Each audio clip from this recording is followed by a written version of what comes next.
la contrainte, c'est un camp thérapeutique pour les enfants avec une hémiparésie, ce qui veut dire que c'est des enfants qui ont une atteinte d'un hémiquart. Ça peut être l'hémiquart droit ou ça peut être l'hémiquart gauche. Il y a une modalité thérapeutique, c'est avec une attelle au membre supérieur qui est sain.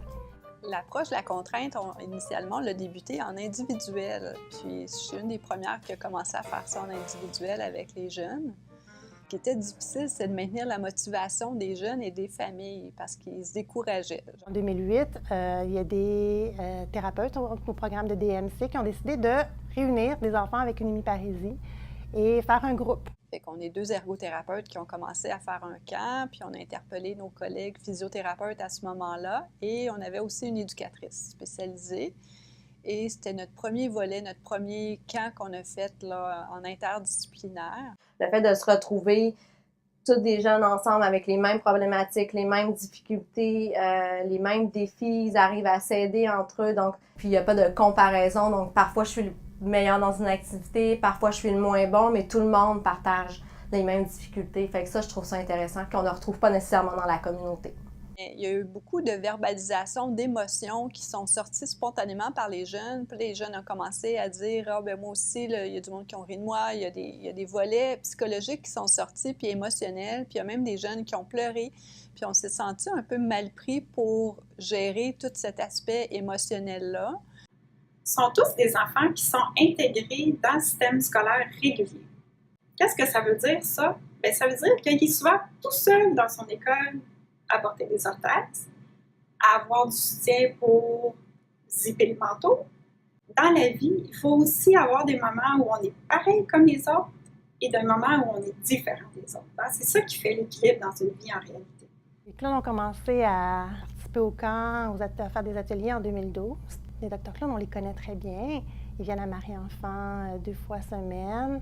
Puis quand ils sont là en thérapie, en fait, c'est très motivant pour les enfants.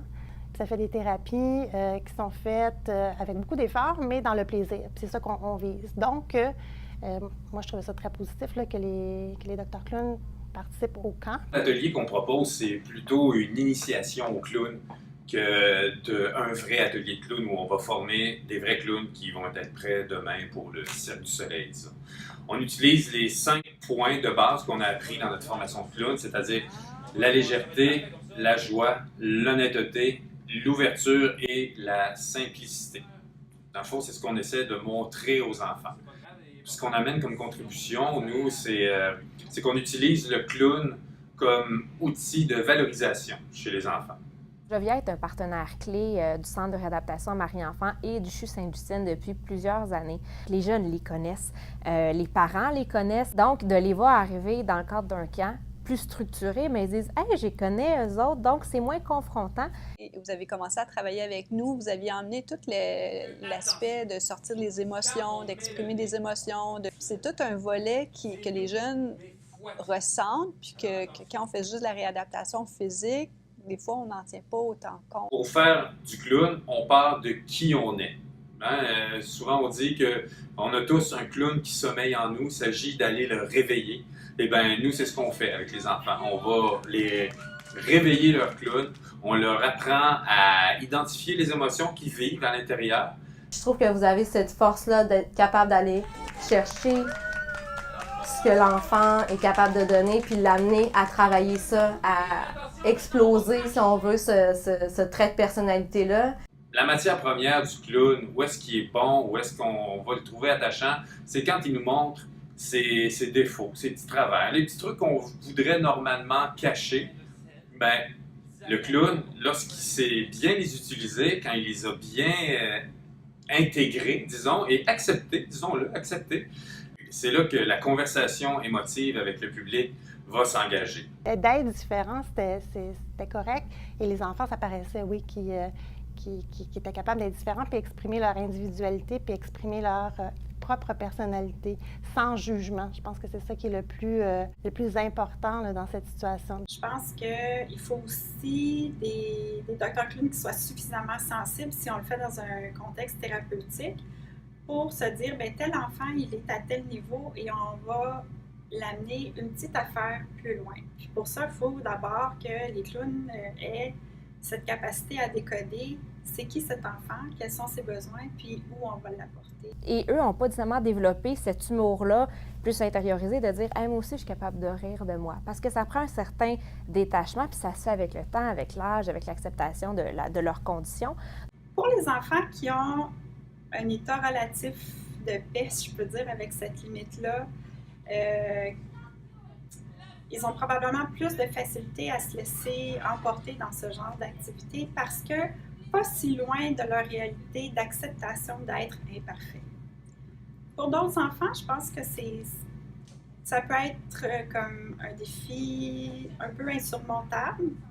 En même temps, c'est pas parce que le défi est gros qu'on peut pas faire un petit pas par petit pas puis gravir la montagne. Il y en a pour qui juste se lever de leur chaise et venir sur scène, c'est tout un contrat, mais de les voir 3 semaines plus tard sur scène, faire un spectacle déguisé en clown et faire rire leurs amis et parents qui sont venus les voir, bien, pour nous, c'est toute une réussite. Ils aboutissent tous à faire leur spectacle, puis sont fiers d'eux à la fin quand ils font leur présentation. Puis ces mêmes jeunes-là, au début, nous avaient dit, au début du camp, nous disaient non, eux autres sont trop gênés, ils ne participent pas, ils ne sont pas capables de faire des spectacles devant les gens. Je pense que les enfants se sentent privilégiés de voir qu'ils ont eu accès à l'envers du décor. C'est quoi être un clown et comment est-ce que moi j'arrive? Je peux moi aussi faire rire les gens comme n'importe qui d'autre. Alors, ce qu'on croyait qui était une faiblesse devient une force. Et pour le clown, bien ça, c'est extraordinaire. Moi, j'ai eu un gros fan, puis je pense que les enfants aussi, on a vu un cheminement d'atelier en atelier. Ils étaient plus à l'aise, plus spontanés, fait que ça, c'est intéressant à voir. Bien, les enfants ont apprécié l'expérience. C'est toujours ça, en fait, qui nous fait dire que c'est quelque chose qui a de la valeur, quand on voit les enfants avoir du plaisir et sentir que ça leur permet de faire un petit pas de plus dans qui ils sont, dans leur faire expérimenter quelque chose de nouveau, sortir du cadre. Et puis ça, dans cette optique-là, je pense que les docteurs clowns amènent quelque chose de différent de nous, les intervenants, qui avons une visée très thérapeutique, physique, nécessairement plus sérieuse aussi, de par qui on est, tout au sein de l'équipe, même si on est des personnes qui avons quand même beaucoup d'humour et puis tout ça, mais il demeure que c'est pas dans notre naturel, fait que ça faisait vraiment un plus au sein de l'organisation même du camp. Tu n'es pas obligé de devenir un clown professionnel, là. C'est des qualités qui vont te servir dans ta vie de tous les jours. La plupart de ces jeunes-là vont à l'école régulière. Souvent, ils peuvent vivre de l'isolement de par leur handicap. Et si on a réussi à leur donner un peu de confiance en eux, juste assez pour que cet handicap-là ne soit plus quelque chose que tu veux cacher, mais que tu es capable de vivre avec, puis ça ne t'empêche pas de te faire des amis puis d'aller vers les autres. Puis ton niveau de confiance va peut-être être juste assez élevé pour que tu puisses expliquer totalement calmement et candidement que, ben voilà, moi je suis comme ça, la vie m'a fait ainsi. Toi, la vie t'a peut-être fait comme ça, mais regarde, aujourd'hui, on est capable de se parler et d'avoir une belle relation ensemble.